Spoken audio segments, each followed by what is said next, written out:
तो आइए पहले रेस्ट्रिक्शन एंजाइम कैसे डिस्कवर हुआ था, कैसे काम करता है वो समझते हैं, फिर आपको बताऊंगी कि कैसे कट करते हैं। बहुत सिंपल है स्टूडेंट्स, यहाँ पर एनसीईआरटी में नाम मेंशन नहीं है, आर्बर नाथन स्मिथ, आप भी मत याद करो क्योंकि यहाँ पर नहीं है। ये साइंटिस्ट अलग अलग टाइम पर काम कर रहे थे। तो 1963 की बात है, क्या हुआ था समझिएगा। ये एक बैक्टीरिया है, राइट, ई कोलाई। ये इसका खुद का जेनेटिक मटेरियल है। अब इसमें कोई प्लाज्मिड तो है नहीं। अब आपको पता है कुछ वायरसेस हैं जो बैक्टीरिया को अटैक कर सकते हैं और उनको डिजीज कर सकते हैं, मार सकते हैं। उन्हें बैक्टीरियोफाज कहते हैं। वो ऐसे दिखते हैं, कुछ ऐसा रहता है, फिर नेक रहती है, फिर ऐसे पूरा टेल फाइबर्स रहते हैं, ऐसे अटैच होता है और यहाँ पर उसका जेनेटिक मटेरियल होता है। ठीक है, ये वायरस है जो बैक्टीरिया को किल करता है, यानी बैक्टीरियोफाज। फाज मतलब खाना, ईटिंग, ये खा जाता है बैक्टीरिया को, है वायरस। अब मैं इसका डीएनए ऐसा बना देती हूँ वाइट कलर से। ठीक, आपको पता है वायरस जब भी किसी भी होस्ट सेल के अंदर जाता है, चाहे ह्यूमन हो चाहे बैक्टीरिया हो, वो सिर्फ अपना जेनेटिक मटेरियल इंट्रोड्यूस करता है। तो ये वायरस का जेनेटिक मटेरियल आ गया, वायरल डीएनए मान लीजिए, और ये बैक्टीरिया का खुद का डीएनए है, बैक्टीरियल डीएनए। 1963 में साइंटिस्ट ने क्या देखा कि ये ई कोलाई अपने आप को प्रोटेक्ट कर लेता है, उसके अंदर इम्यून सिस्टम है, इम्यूनिटी है इस बैक्टीरियोफाज से बचने की, और इसमें 2 एंजाइम्स उसकी हेल्प करते हैं। 2 enzymes provides E. coli with the immunity against bacteriophage। एक क्या करता है, मिथाइल ग्रुप्स ऐड करता है, एडिशन ऑफ मिथाइल ग्रुप्स। अभी सब समझाती हूं आपको, एडिशन ऑफ मिथाइल ग्रुप्स। और दूसरा है रेस्ट्रिक्शन एंजाइम। इसका क्या मतलब है, बैक्टीरिया के पास एक एंजाइम है जो वायरल डीएनए को पास जाता है और वो ना एक पर्टिकुलर सीक्वेंस को पहचान सकता है और वहां पर वो कट लगा देता है। तो वो वायरल डीएनए को तोड़ देगा, तो ये टूट जाएगा, तो ये बैक्टीरिया बच जाएगा। लेकिन उन्हें ये समझ में आया कि भाई ये तो एक एंजाइम है, इसके पास ये दिमाग थोड़ी ना है कि ये वायरल डीएनए, ये बैक्टीरियल डीएनए, इसके लिए तो डीएनए है। तो ऐसा कोई सीक्वेंस जिसे वो पहचानता है, वो बैक्टीरिया के डीएनए में भी तो कभी ना कभी आएगा, न्यूक्लियोटाइड का सीक्वेंस। तो वो इसे क्यों नहीं मार रहा। तो उन्हें समझ में आया कि इसी के ही इम्यून सिस्टम के पास एक मिथाइलेटिंग एजेंट है जो बैक्टीरिया के डीएनए में जगह जगह मिथाइल ऐड कर देता है, और वो जो एंजाइम है वो कंफ्यूज हो जाता है क्योंकि वो सिर्फ उस सीक्वेंस को पहचानता है, अगर उसमें मिथाइल आ गया तो वो कट नहीं करता है। तो ये बैक्टीरिया खुद सुसाइड से बच गया, इससे भी बच गया और खुद अपने डीएनए टूटने से भी बच गया। और ये उन्हें बड़ा इंटरेस्टिंग लगा। उन्होंने कहा इसका मतलब ये एंजाइम इस डीएनए को कट करता है, तो ये हमारे किसी भी डीएनए को कट कर सकता है, तो क्यों ना इसे यूज करें। अब एक बात समझो, बहुत मजेदार बात, पहले इतना बताती हूँ चलिए। अच्छे से आना चाहिए, ईयर 1963 नंबर 1, जबकि फर्स्ट आरडीएनए 1972 में बना। इस तरह की डेट्स जो होती है वो अपने रजिस्टर में पीछे एक जगह पर साथ साथ लिखते जाइए, साइंटिस्ट का नाम लिखते जाइए। ये 1 मार्क के क्वेश्चंस हैं जो बहुत ही स्कोरिंग होते हैं। Now 2 enzymes responsible for restricting the growth of bacteriophage in Escherichia coli यानी E. coli were isolated। इनमें से one of these जो है वो ऐड करता है methyl groups to the DNA और अदर जो है वो कट करता है डीएनए को। ये जो लैटर वाला है, दूसरा वाला, इसे ही रेस्ट्रिक्शन एंडोन्यूक्लिएज कहते हैं। क्यों कहते हैं आइए अब आपको समझाती हूँ। देखिए न्यूक्लियस का क्या मतलब है, देखो प्रोटीएज मतलब जो प्रोटीन तोड़े, लाइपेज मतलब जो लिपिड तोड़े, न्यूक्लियस मतलब जो न्यूक्लिक एसिड को तोड़े। न्यूक्लिक एसिड को तोड़ने का क्या मतलब है, न्यूक्लिक एसिड चाहे डीएनए चाहे आरएनए किससे बनते हैं, बहुत सारे न्यूक्लियोटाइड से। और 2 न्यूक्लियोटाइड के बीच में कौन सा बॉन्ड होता है, फॉस्फोडाइईस्टर बॉन्ड।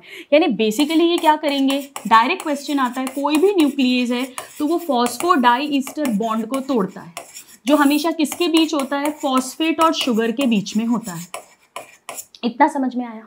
अब न्यूक्लियस 2 तरह के हो सकते हैं, समझना। मान लो ये एक डीएनए है, डीएनए हमेशा डबल स्ट्रैंडेड होगा, ये 5 to 3 प्राइम है, ये एंटी पैरेलल 3 to 5 प्राइम है। एक तरह का एंजाइम है जो सिर्फ किसी भी एक स्ट्रैंड पे एंड में तोड़ता है, यानी यहाँ का बॉन्ड टूट गया या यहाँ का बॉन्ड टूट गया या यहाँ का, इसे एक्सोन्यूक्लियस कहते हैं। एक्सो मतलब टर्मिनल फॉस्फोडाइस्टर बॉन्ड को कट करता है ऑन एनी वन स्ट्रैंड। लेकिन कुछ एंजाइम्स होते हैं जो या तो इसमें या इसमें, वन ऑफ द स्ट्रैंड में कहीं भी बीच का फॉस्फोडाइस्टर बॉन्ड तोड़ते हैं, सिर्फ 1 में, उन्हें एंडोन्यूक्लिएज कहते हैं। लेकिन हम जो पढ़ रहे हैं वो रेस्ट्रिक्शन एंडोन्यूक्लियेज है, यानी है तो वो एक तरह का न्यूक्लियेज ही, यानी वो न्यूक्लिक एसिड को ब्रेक करेगा, यानी फॉस्फोडाइस्टर बॉन्ड को कट करेगा, पर एक स्पेशल तरीके से, एक रेस्ट्रिक्टेड वे में। आइए उसे समझते हैं। तो इसी की एक कैटेगरी होगी इसी की, रेस्ट्रिक्शन एंडोन्यूक्लियेज। ये क्या करता है समझिएगा, बहुत मजेदार है। देखो यहां समझाती हूँ, 1 मिनट दीजिए मुझे, यहां समझाती हूँ आपको। जैसे एक रेस्ट्रिक्शन एंजाइम है EcoR1, ये एक सीक्वेंस को पहचानता है जिसका नाम है, बोलो मेरे साथ, GAATTC। अब सपोज करो ये एक DNA है, ठीक है, 5 to 3, 3 to 5, पूरा लंबा चौड़ा, और इसमें कहीं बीच में यहाँ पर GAATTC है। तो मुझे बताओ इसी जगह पर सेकेंड स्ट्रैंड में क्या होगा? आप कहोगे मैम ये तो कॉम्प्लीमेंट्री होते हैं, तो यहाँ पर CTTAAG होगा। मैं कहूँगी ठीक है। अब मैं कहूँगी इसको सेम ओरिएंटेशन में पढ़ो, मतलब 5 to 3 प्राइम दोनों स्ट्रैंड्स पे पढ़ के देखो। तो 5 to 3 पढ़ूंगी तो GAATTC, यहाँ भी 5 से 3 पढ़ूंगी तो GAATTC। यानी अगर मैंने ओरिएंटेशन सेम रखा, मैं ऐसा नहीं कर रही 5 to 3 और 3 to 5 ना, 5 to 3, 5 to 3, तो मेरे को सेम साउंड आ रही है, सेम GAATTC GAATTC। ये तो बिल्कुल वैसे ही है जैसे इंग्लिश में अगर मैं मलयालम लिखूं, मलयालम, और आपसे बोलूं ऐसे पढ़ो तो मलयालम, ऐसे पढ़ो तो मलयालम। जैसे हिंदी में लिखते हैं ना डालडा, मैडम, उल्टा सीधा एक समान, कैसे भी पढ़ोगे सेम। इसे पैलिंड्रोम कहते हैं, पैलिंड्रोम। तो ये क्या है? ये एक स्पेशल साइट है जिसे पैलिंड्रोमिक साइट कहते हैं या पैलिंड्रोम कहते हैं।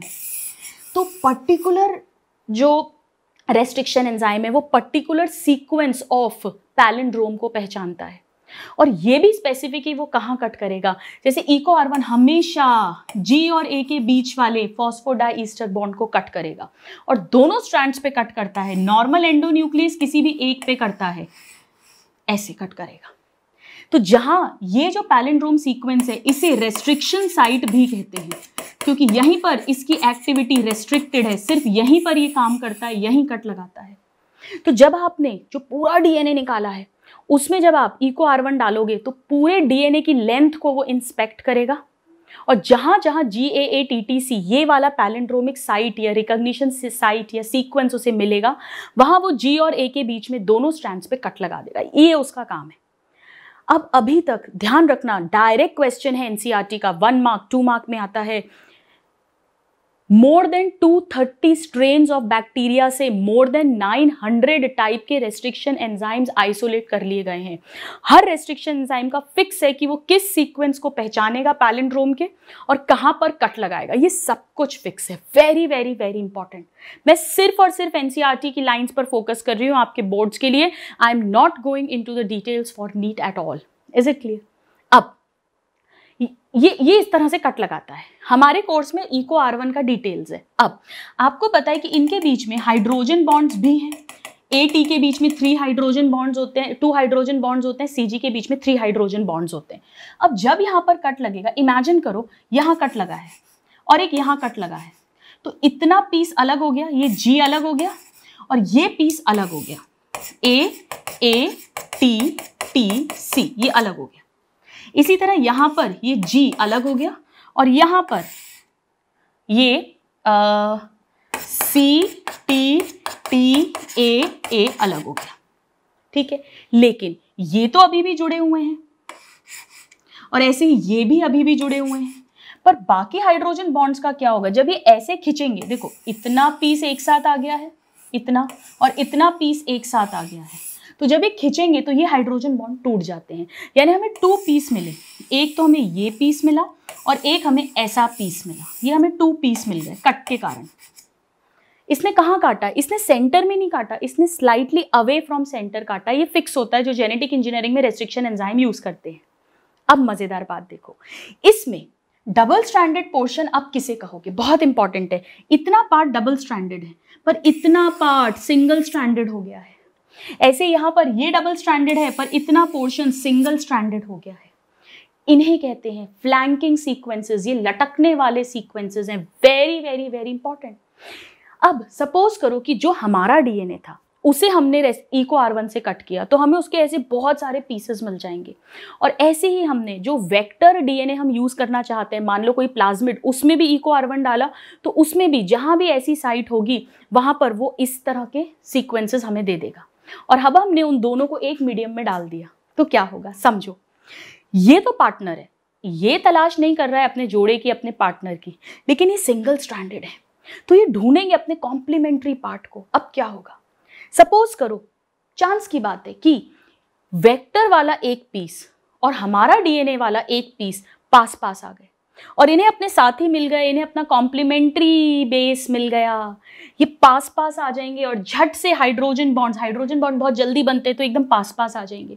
और जैसे ये पास पास आ जाएंगे हमारा डीएनए लाइगेज आएगा और वो फिर से इनके बीच में फॉस्फोडाइस्टर बॉन्ड बना देगा। कौन बना देगा, डीएनए लाइगेज, जो जोड़ने वाला एंजाइम है, that will form the phosphodiester bond, जिसे कट कर दिया था रेस्ट्रिक्शन एंजाइम ने। तो इस तरह से हमने, अच्छा ऐसा भी हो सकता है कि ये दोनों पीसेस वेक्टर के हों तो आरडीएनए नहीं बनेगा, दोनों पीस हमारे ही डीएनए के हों, फॉरेन डीएनए के, तो भी आरडीएनए नहीं बनेगा।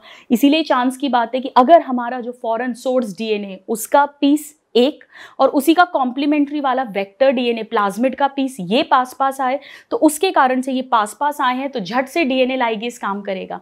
यानी ये जो एंड्स हैं, ये सिंगल स्ट्रैंडेड वाले, इन्होंने क्या करा, इन्होंने चिपकने में मदद करी है, इसीलिए इन्हें स्टिकी एंड्स भी कहते हैं। Flanking ends, sticky ends, staggering, लटकते हुए एंड्स, ये सिंगल स्ट्रैंडेड पोर्शंस हैं और इन्हीं के कारण ये दो पीस पास पास आए थे और इसीलिए डीएनए की फंक्शनिंग में हेल्प हुई थी, यानी दे facilitate DNA ligase activity.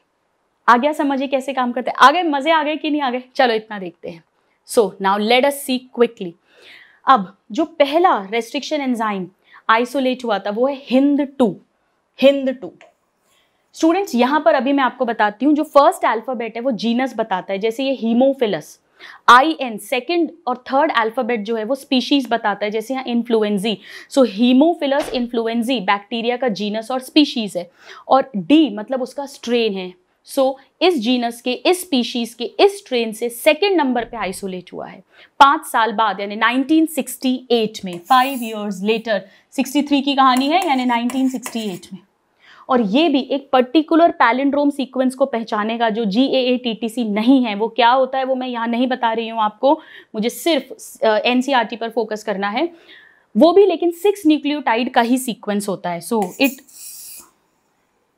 particularly point out a specific sequence of 6 base pair, right?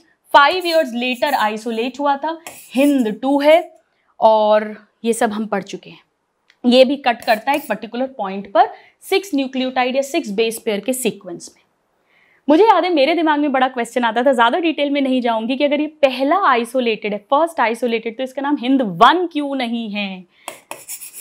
क्योंकि अभी थोड़ी सी देर में मैं आपको बताऊंगी कि ये नंबर बताता है ये इस पर्टिकुलर जीनस के, इसकी स्पीशीज के, इसके स्ट्रेन से कौन से नंबर पर आइडेंटिफाई हुआ है। एक्चुअली हिंद 1 इसके पहले आइडेंटिफाई हुआ था पर वो जेनेटिक इंजीनियरिंग में यूज नहीं होता। क्यों नहीं होता वो डिटेल्स में मैं नहीं जा रही हूँ। Is it very very clear? Now इतना देखते हैं पहले। नाउ जो स्पेसिफिक सीक्वेंस, बेस सीक्वेंस, जो भी स्पेसिफिक बेस सीक्वेंस है, जैसे इको R1 का GAATTC, उसे पैलिंड्रोमिक साइट या रिकॉग्निशन सीक्वेंस या रिकॉग्निशन साइट कहते हैं। हिंद 2 के अलावा more than 900 restriction enzymes have been isolated from over 230 strains of bacteria, जो डिफरेंट रिकॉग्निशन सीक्वेंसेस को आइडेंटिफाई करते हैं और स्पेसिफिक पॉइंट पर कट लगाते हैं। Now as I told you, first alphabet हमेशा कैपिटल में लिखते हैं, जीनस बताता है, जैसे इको R1 में ई इस्चर्चिया जीनस है। सेकेंड और थर्ड हमेशा स्मॉल में लिखते हैं, वो स्पीशीज बताता है, जैसे यहाँ कोलाई है।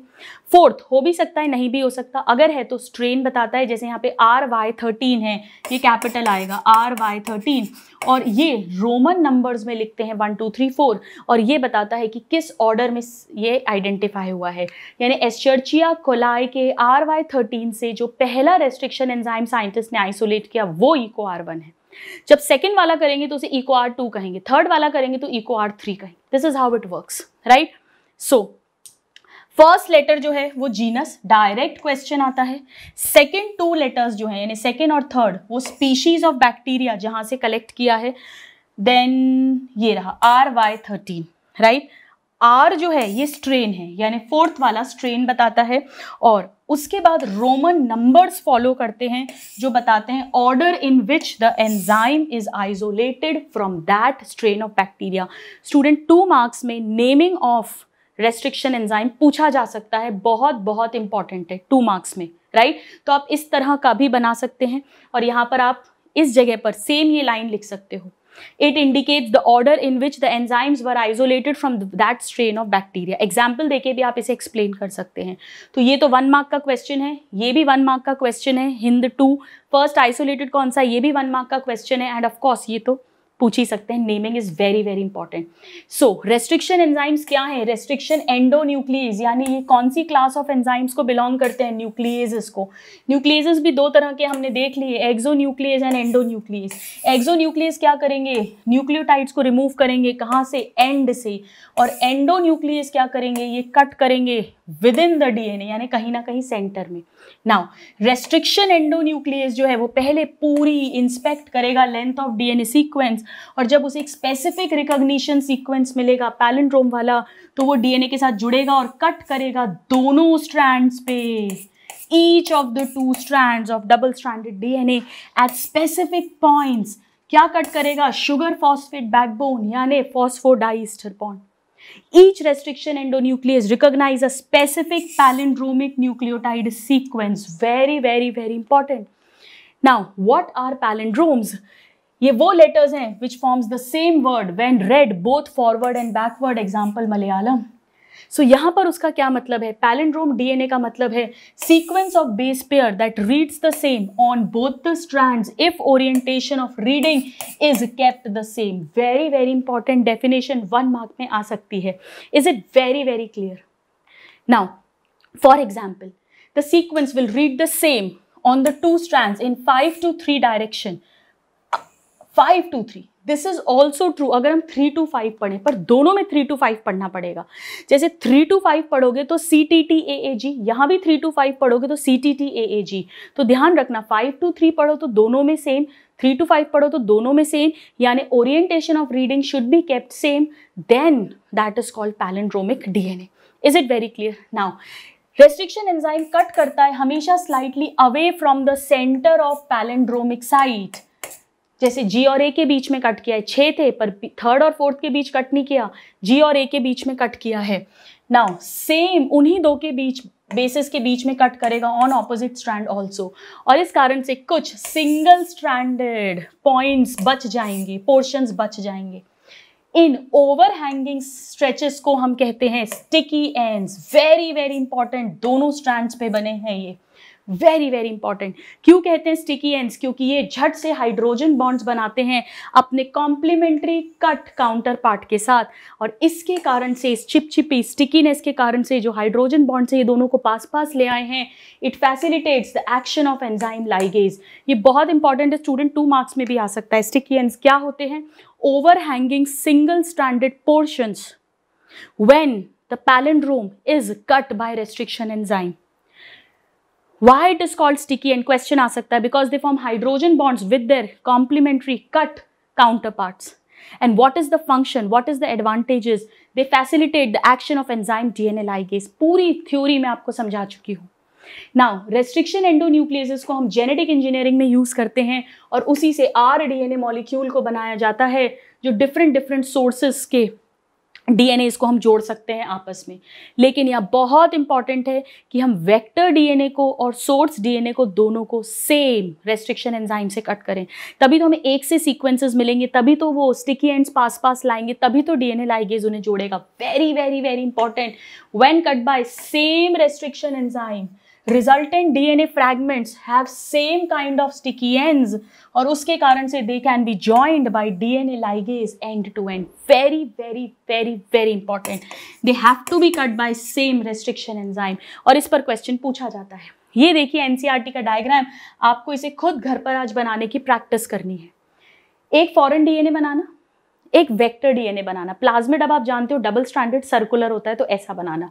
तो ये है फॉरेन डीएनए और ये है वेक्टर डीएनए यानी प्लाज्मिड। अब हमें क्या करना है, हमें सेम रेस्ट्रिक्शन एंजाइम कट करना है both foreign DNA and vector DNA at specific point, जो भी उसका स्पेसिफिक पॉइंट है। तो इसके भी पीसेस हो गए और इसमें भी पीसेस हो गए। अब हमें लाइगेज के थ्रू ज्वाइन करवाना है फॉरेन डीएनए को विद द प्लाज्मिड। तो एक ब्लू पोर्शन को हमने यहाँ पर ज्वाइन करा दिया, तो हमारा रिकॉम्बिनेंट डीएनए मॉलिक्यूल बन गया। अब इसे हमने होस्ट के अंदर इंट्रोड्यूस किया। जब हम होस्ट के अंदर आरडीएनए को डालते हैं उसे ट्रांसफॉर्मेशन कहते हैं। जैसे रूपांतरण, कोई किसी के बाल लंबे थे और अब छोटे हो गए, उसके बाल चेंज हो गए, ट्रांसफॉर्मेशन हो गया। इसी तरह जो ई कोलाई है, जो होस्ट है, कोई भी होस्ट है, उसके अंदर अब कोई दूसरा डीएनए आ गया, आरडीएनए भी आ गया, तो उसका ट्रांसफॉर्मेशन हो गया, तो ये बन गया E coli, this is the host. इस होस्ट के अंदर अब आरडीएनए की कॉपीज बनेंगी, यानी हमारा फॉरेन डीएनए भी मल्टीप्लाई कर रहा है, मल्टीपल आइडेंटिकल कॉपीज, यानी इसे हम कहेंगे क्लोनिंग होस्ट। और जब ये डिवाइड करेगा तो इसकी डॉटर सेल्स में भी हमारा वही आरडीएनए आता जाएगा। ये डायग्राम आपको बनाना आना चाहिए। अगर क्वेश्चन आएगा diagrammatic representation of rDNA technology, तो हमें इसी डायग्राम को बनाना है। Is it very very clear? आइए इसी डायग्राम का एक इंटरप्रिटेशन हम और देखते हैं। यहाँ थोड़ा सा डिटेल में बनाया है, एक्शन ऑफ रेस्ट्रिक्शन एंजाइम की बात की है। एंजाइम कट करेगा डीएनए को at both the strands at the same side, जैसे ई को R1 G और A के बीच में कट करता है। ये मान लीजिए वेक्टर डीएनए है, ये फॉरेन डीएनए है। ई को R1 कहाँ कट करता है? डायरेक्ट क्वेश्चन आता है between G and A only, और वो भी कब? जब GAATTC वाला सीक्वेंस प्रेजेंट होगा। ये रहे दोनों पॉइंट्स, यहाँ भी GAATTC दिखा, यहाँ भी GAATTC दिखा, यहाँ भी G और A के बीच में कट किया दोनों स्ट्रैंड्स में, और यहाँ भी सेम ऐसा ही किया। किसने? ई को R1 ने। तो इसके भी इस तरह के और प्लस ऐसे भी इसके भी बने होंगे, इसके भी दोनों तरह के बने हैं। इसका एक और इसका एक, इतना पोर्शन स्टिकी एंड था, ये वाला स्टिकी एंड था जो single stranded over hanging stretch था। इसके कारण ये दोनों पास पास आए और अब डीएनए लाइगेज स्टिकी एंड्स पर जाकर इन दोनों को इस G और A के बीच, इस G और A के बीच फॉस्फोडाइस्टर बॉन्ड बना देता है, और ये बन गया रिकॉम्बिनेंट डीएनए। हमें दो कलर्स यूज करने पड़ेंगे, एक वेक्टर डीएनए के लिए, एक फॉरेन डीएनए के लिए। You have to practise these two diagrams today at home at any cost. आज सोना नहीं है इन दो डायग्राम्स को प्रैक्टिस किए बिना। Have a look. चलिए आइए स्टूडेंट्स, थोड़ा सा हम आगे और बढ़ते हैं। अब हमें ये समझ में आ गया कि जब तक अनटिल एंड अनलेस हम दोनों vector DNA and source DNA को सेम रेस्ट्रिक्शन एंजाइम से कट करें, तब तक हम रिकॉम्बिनेंट डीएनए नहीं बना सकते। बस यही लिखा है, यही लाइन लिखी हुई है। तो क्वेश्चन आता है, 1 मार्क में क्वेश्चन आ सकता है कि कब तक, why same restriction enzyme should be used, because only then we will get the counterparts, the sticky ends which are complementary to each other, and they will come close, form hydrogen bonds, and this will facilitate the action of DNA ligase, and only then recombinant DNA can be formed.